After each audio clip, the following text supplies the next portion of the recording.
Kisah Abu Nawas, mengambil mahkota dari surga. Pada suatu hari yang cerah, Harun al-Rasyid, sang raja yang berkuasa, merasa ada sesuatu yang berbeda dalam hatinya. Ia merasa ada keinginan yang kuat untuk merasakan hidup sebagai rakyat biasa, bukan sebagai seorang pemimpin. Ia ingin merasakan bagaimana rasanya hidup tanpa terbebani oleh tanggung jawab sebagai seorang raja. Dengan penuh semangat, ia memutuskan untuk menyamar. Ia mengganti pakaian kerajaannya dengan pakaian sederhana, serupa dengan apa yang biasa dikenakan oleh rakyat jelata. Dengan hati yang penuh harap, ia berkelana keluar istana, berharap dapat menyaksikan dan merasakan langsung kehidupan sehari-hari rakyatnya. Dalam perjalanannya, ia menemukan sekelompok orang yang sedang berkumpul. Rasa penasaran mendorongnya untuk mendekat dan melihat apa yang sedang terjadi. Ternyata, di tengah kerumunan itu, ada seorang ulama yang sedang memberikan kuliah. Topik yang sedang dibahas adalah alam barzakh, sebuah konsep dalam agama Islam yang merujuk pada kehidupan setelah mati dan sebelum hari kiamat. Sang raja, meski menyamar sebagai rakyat biasa, tetap memperhatikan dengan seksama. Ia mendengarkan setiap kata yang diucapkan ulama tersebut, merenung dan mencoba memahami makna di balik setiap kalimat.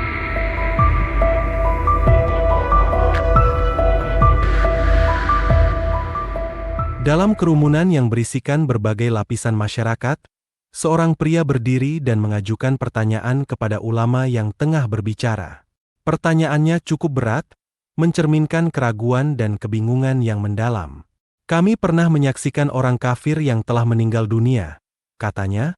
"Kami mengintip ke dalam kuburnya, namun kami tidak mendengar teriakan atau melihat tanda-tanda penyiksaan yang katanya sedang dialaminya. Bagaimana kita bisa membenarkan sesuatu yang tidak sesuai dengan apa yang kita lihat?" Ulama itu tampak berpikir sejenak, mencari kata-kata yang tepat untuk menjawab pertanyaan tersebut. Akhirnya, ia menjawab dengan bijaksana, "Untuk mengetahui hal-hal semacam itu, kita harus menggunakan panca indera yang lain, bukan hanya mata. Ingatkah kamu tentang orang yang sedang tidur? Kadang-kadang, dalam tidurnya, dia bermimpi digigit ular atau diganggu oleh sesuatu.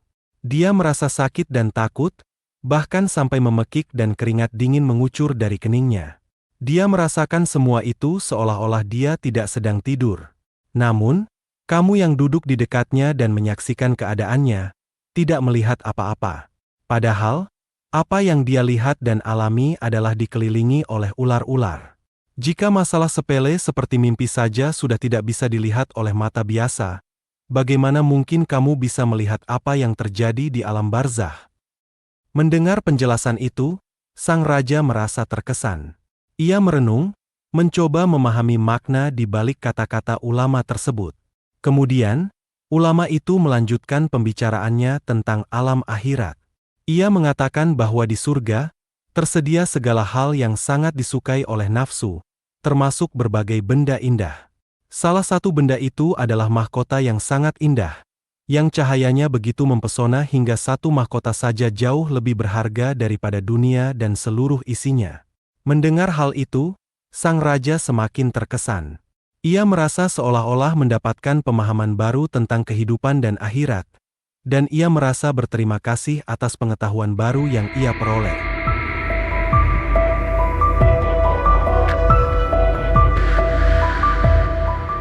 Setelah mendengar penjelasan mendalam dari ulama tersebut, sang raja, Harun al-Rasyid, merasa terpukau dan kembali ke istana dengan hati yang penuh pemikiran. Ia merasa terinspirasi dan ingin menguji Abu Nawas, penasihatnya yang terkenal cerdas dan penuh kebijaksanaan. Dengan nada penuh harapan dan penasaran, sang raja berkata, "Abu Nawas, aku menginginkanmu untuk berangkat ke surga sekarang juga, dan membawakan aku sebuah mahkota surga yang katanya tercipta dari cahaya. Apakah engkau sanggup?" Abu Nawas, yang selalu tenang dan bijaksana, menjawab dengan mantap, "Hamba sanggup, Baginda. Namun, Baginda harus menyanggupi satu syarat yang akan hamba ajukan." Sang raja, yang penasaran dengan syarat yang akan diajukan Abu Nawas, meminta Abu Nawas untuk menyebutkannya. "Sebutkan syarat itu," pintanya. Abu Nawas kemudian menjawab, Hamba mohon Baginda menyediakan pintunya, agar hamba bisa memasukinya. Sang raja, yang masih belum mengerti maksud Abu Nawas, bertanya lagi, pintu apa? Pintu alam akhirat, jawab Abu Nawas. Sang raja, yang masih belum paham, bertanya lagi, apa itu? Abu Nawas kemudian menjelaskan, kiamat, wahai Baginda. Masing-masing alam memiliki pintunya sendiri. Pintu alam dunia adalah liang peranakan ibu, pintu alam barzakh adalah kematian, dan pintu alam akhirat adalah kiamat. Dengan jawaban itu, sang raja terdiam. Ia menyadari bahwa permintaannya tidak mungkin dipenuhi. Dalam diamnya itu, tergambar kekaguman yang mendalam terhadap kecerdasan Abu Nawas. Kisah ini menjadi pelajaran berharga bagi sang raja dan semua yang mendengarnya, bahwa segala sesuatu memiliki tempat dan waktunya masing-masing, dan tidak semua yang kita inginkan bisa kita dapatkan. Kisah ini juga menunjukkan betapa bijaksananya Abu Nawas dalam menjawab tantangan yang mustahil dengan cara yang elegan dan penuh hikmah.